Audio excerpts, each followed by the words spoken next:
فندق اون مال منه. بده، مال منه، مال خودم خریدم. بده من.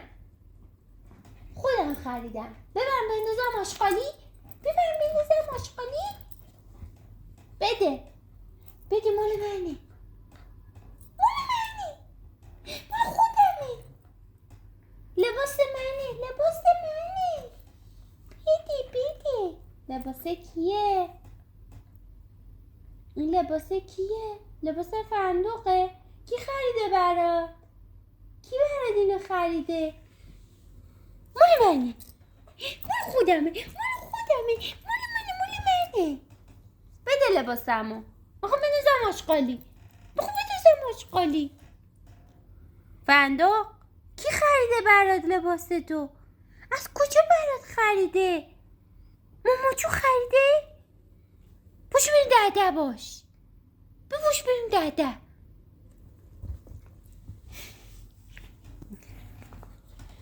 بده من. بده بپوش بریم دده. بپوشیش بریم دده. بپوشیم بریم دده. آفرین پسرم. بپوشیم بریم دده.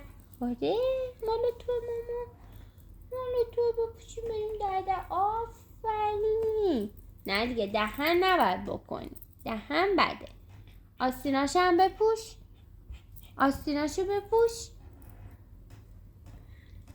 آستیناشو کی تنت کنه بریم دده؟ آره خب ببرمه. پاشو آستیناشو هم بپوش. نه نمیریم پس در بیار. نمیریم اصلا. قهرم باد. بندازم آشغالی. کجا میبری لباسو؟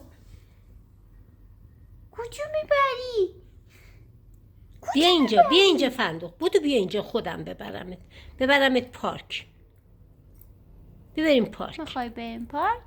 دست بده. دست بده.